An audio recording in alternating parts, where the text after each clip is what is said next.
Hello friends, welcome to electrical beings. আজ নতুন এক টপিক নিয়ে চলে এসেছি তোমাদের কাছে। টপিকের নাম সুপার নোড অ্যানালাইসিস।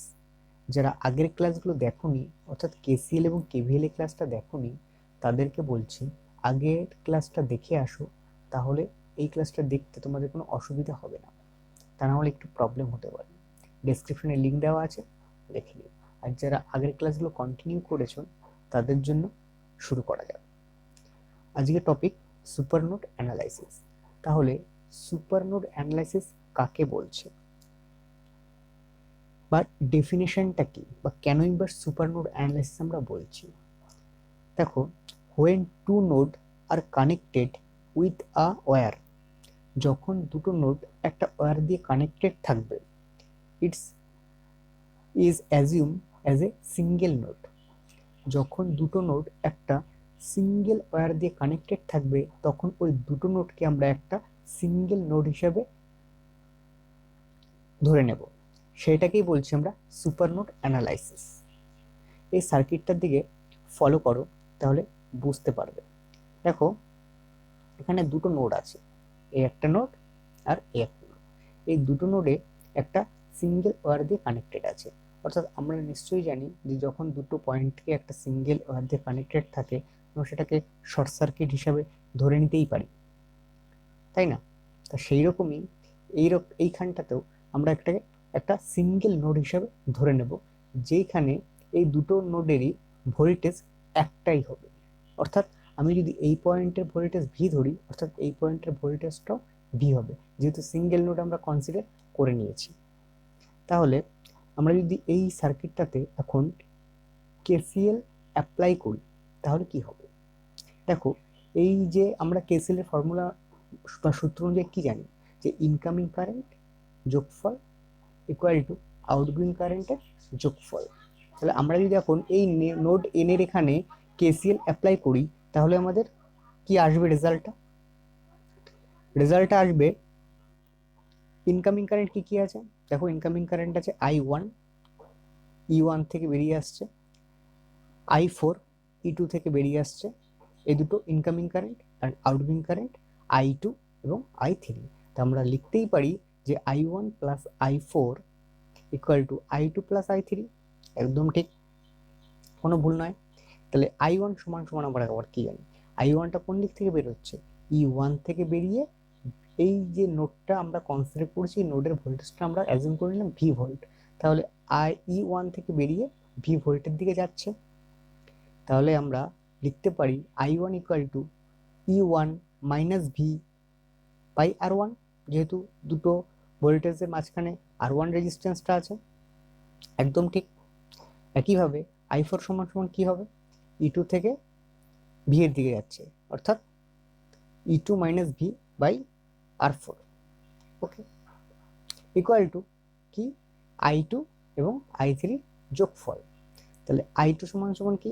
I2 সমান সমান এইখানে যে ভোল্টেজটা আমরা ধরেছি, সেটা কত ধরেছি? ভি ধরেছি, অর্থাৎ ভি বাই R2। আবার একইভাবে I3 সমান সমান ভি বাই R3। তাহলে আমরা এখান থেকে কেভিএল অ্যাপ্লাই করলে পেয়ে যাব। তো এখান থেকে আমরা কি দেখলাম? একটা সমীকরণ পেয়ে গেলাম। এই সমীকরণটা সলভ করলে আমরা রেজাল্ট পেয়ে যাব। তাহলে আমরা সুপার নোড অ্যানালাইসিসটা শিখতে পারলাম। যখন দুটো নোডকে একটা সিঙ্গেল ওয়্যার দিয়ে কানেক্টেড থাকছে, তখন সেই দুটো নোডকে আমরা একটা সিঙ্গেল নোড হিসেবে কনসিডার করছি, এবং সেই পয়েন্টটাতে একটাই ভোল্টেজ আমরা কনসিডার করে নিচ্ছি। একটু এক্সাম্পল দিয়ে দেখি, আরো ক্লিয়ার হয়ে যাবে ব্যাপারটা। এই সার্কিটটা দেখো, এই সার্কিটটার মধ্যে আমরা কি কি করেছি? সেম টু সেম আগে যে প্রসেস সেটাই করেছি, শুধু এই উপরে যে নোড দুটো আছে সেটাকে একটা সিঙ্গেল ওয়্যার দিয়ে কানেক্টেড করা আছে, এবং সেখানে আমরা ভোল্টেজটা ভি অ্যাজিউম করে নিয়েছি। তাহলে একইভাবে এখানে যদি কেসিএল লাগে, কি হবে? ইনকামিং কারেন্ট কি আছে? I3, এদিকে আছে I4, অর্থাৎ I3 plus I4। Outgoing current কি আছে? I1 plus I2। তাহলে আমরা এখানে কেসিএল অ্যাপ্লাই করছি কোথায়? না, এই নোড পয়েন্টে। তাহলে কি হলো? I3 সমান সমান কি আছে? 200 volt minus V volt divide by 2 resistance, একইভাবে i4 সমান সমান কি আছে 100 volt minus V volt divide by 2 resistance. Okay, আর i1 আর i2 সমান সমান কি আছে i1 এবং i2 সমান সমান হচ্ছে i1 কত ভি থেকে বেরিয়ে আসছে তাহলে ভি বাই 4, একইভাবে i2 ভি থেকে বেরিয়ে আসছে অর্থাৎ ভি বাই 4। তাহলে আমরা একটা ইকুয়েশন পেয়ে গেলাম যেখান থেকে আমি ভি এর মানটা বের করতে পারবো। ইকুয়েশনটা একবার সাজানো হয়ে গেলে তোমরা তো সলভ করতে পারবে, ইকুয়েশনটা কিন্তু মেন ব্যাপার। তাহলে ইকুয়েশনটা কি করে সাজানো হলো বোঝা গেল। আমরা একটা সিঙ্গেল নোড হিসেবে ধরে নিয়েছি এবং একটা ভোল্টেজটাকেও একটা সিঙ্গেল ভোল্টেজ হিসেবে ধরে নিয়েছি। এখন এখান থেকে আমরা সলভ করলাম, সলভ করে আমরা কি পেলাম ভি সমান সমান 100 ভোল্ট পেলাম। তাহলে ভি সমান সমান যখন 100 ভোল্ট পেয়ে গেলাম, এখন আমি নিশ্চয়ই i1 i2 i3 i4 মান বের করতে পারবো, নিশ্চয়ই পারবো। i1 সমান সমান কি দেখেছিলাম ভি বাই 4, অর্থাৎ ভি এর মান 100 বেরিয়েছে। তাহলে আমরা কত করবো 100 বাই 4 অর্থাৎ কত 25। একইভাবে i2 ভি বাই 4, ভি কত 100, তার মানে আমাদের কত আসলো সেই একইভাবে 25। এখন যদি আমি i3 মান বের করি তাও হবে, i3 মান কত 200 minus V, 200 minus 100 divide by 2, তাহলে সেখান থেকে আমাদের আসলো কত 50 অ্যাম্পিয়ার। একইভাবে i4 কত আসলো 0 অ্যাম্পিয়ার, মানে 0 অ্যাম্পিয়ার আসলো। দেখো এখানে আমরা 100 ভোল্ট যেটা নিয়েছিলাম ভোল্টেজ সোর্স, আর আমাদের এখানে ভোল্টেজ বেরিয়েছে 100, অর্থাৎ 100 মাইনাস 100 ইকুয়াল টু 0, অর্থাৎ আমাদের অ্যাম্পিয়ার 0, অর্থাৎ i4 আমার এখানে কোনো কারেন্ট পাস হচ্ছে না। বোঝা গেল। তাহলে সুপার নোড অ্যানালিসিসটা আমরা শিখতে পারলাম, এটা কিন্তু পরীক্ষার জন্য খুব ইম্পর্টেন্ট। বিভিন্ন পরীক্ষাতে এরকম প্রশ্ন এসে থাকে, এসএসসি জেই, আরআরবি জেই, ডিআরডিও, ইসরো, খুব ইম্পর্টেন্ট। তাহলে এরপরে আমরা নেক্সট একটা টপিকে চলে যাচ্ছি, সুপার নোডের উপরই। কি টপিক, যদি এই যে দুটো নোড আমরা আজকে আলোচনা করলাম, যে দুটো নোড যখন একটা সিঙ্গেল ওয়্যার দিয়ে কানেক্টেড থাকে সেটা সুপার নোড হিসেবে আমরা ধরে নিচ্ছি, একটা সিঙ্গেল নোড হিসেবে ধরে নিচ্ছি, আবার একটা সিঙ্গেল ভোল্টেজ হিসেবে আমরা অ্যাজিউম করে নিচ্ছি। কিন্তু যদি এই দুটো নোডের মাঝখানে একটা ভোল্টেজ সোর্স চলে আসে, দুটো নোডের মাঝখানে ধরো একটা ভোল্টেজ সোর্স চলে আসলো, তখন আমরা কি করব, খুব ইন্টারেস্টিং। তাহলে চলো ওটা দেখে নেওয়া যাক।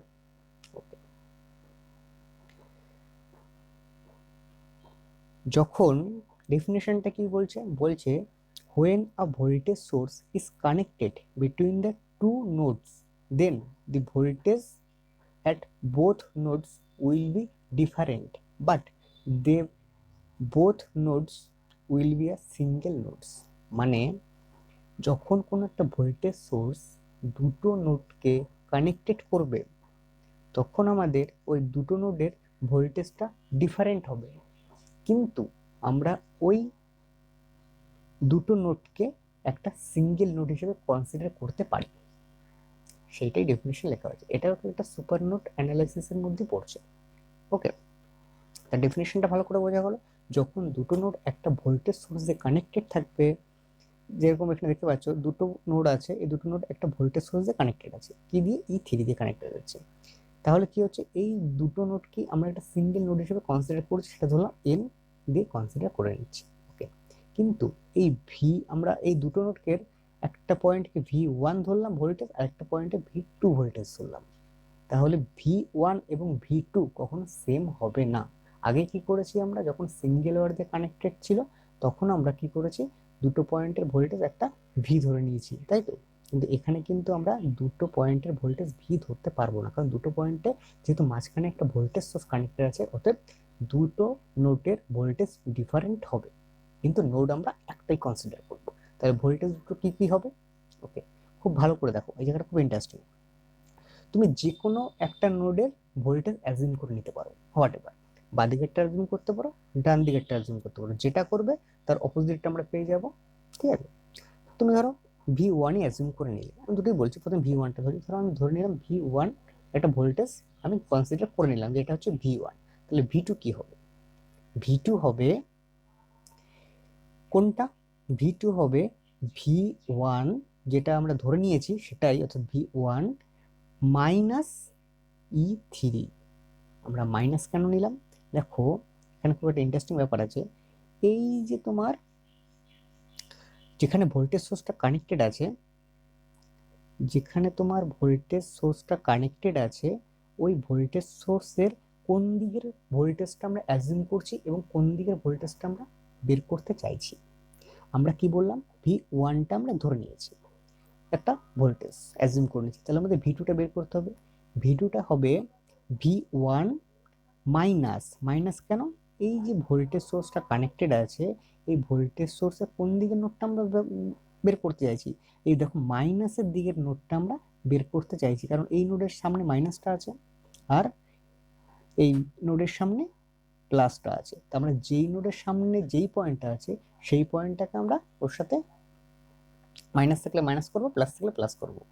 তার জন্য আমরা বললাম যে এটা যদি V1 আমরা কনসিডার করি তাহলে V2 হয়ে যাবে, V1 তো হবেই, মাইনাস হয়ে যাবে E3।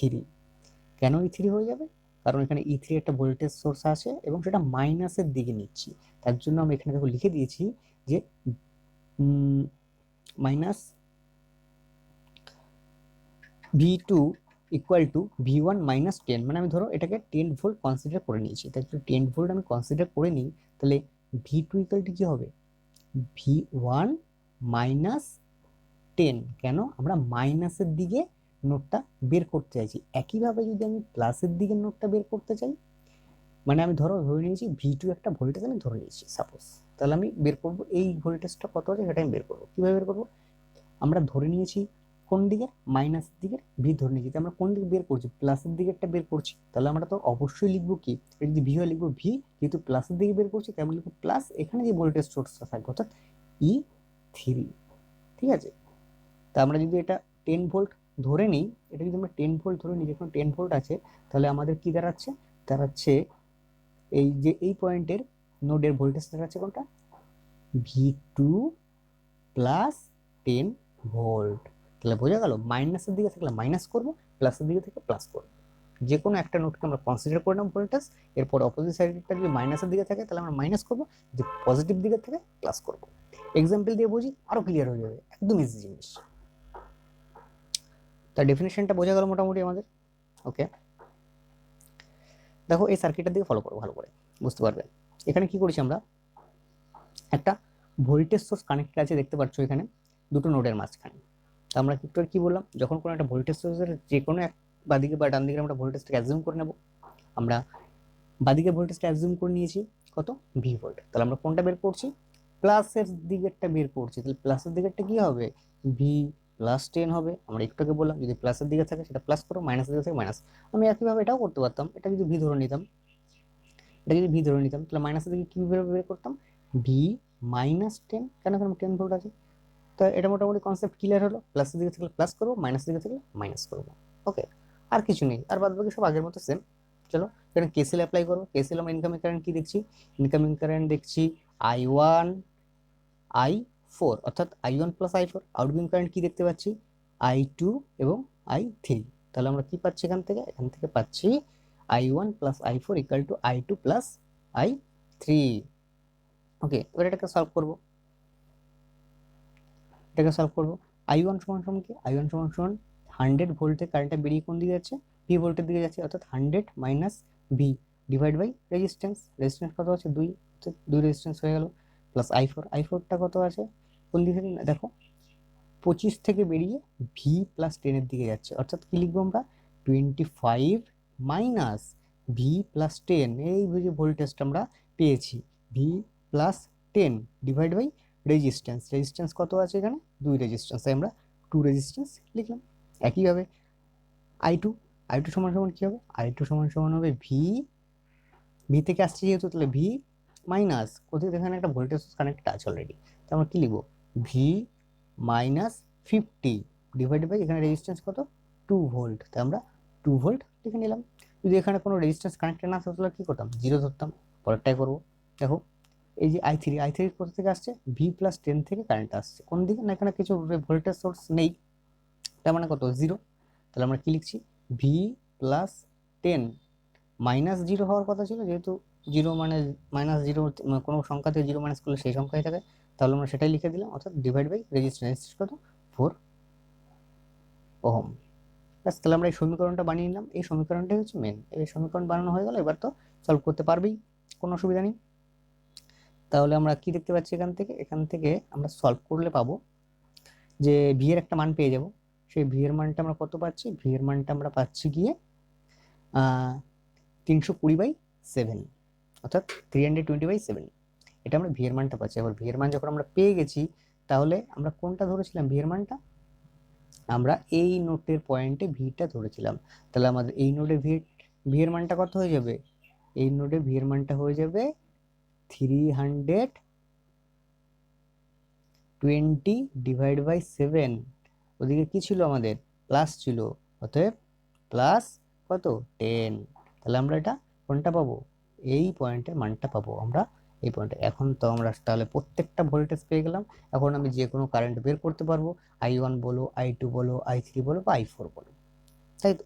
ওকে, তাহলে আমরা একটা ভালো জিনিস শিখলাম, সুপার নোড অ্যানালাইসিস, যেটা খুব একটা ইম্পর্টেন্ট পয়েন্ট, এবং ম্যাক্সিমাম স্টুডেন্ট এই সমস্ত অঙ্কগুলো একটু অ্যাভয়েড করার চেষ্টা করে, কিন্তু খুবই সহজ জিনিস, কোনো ভয় পাওয়ার কিছু নেই।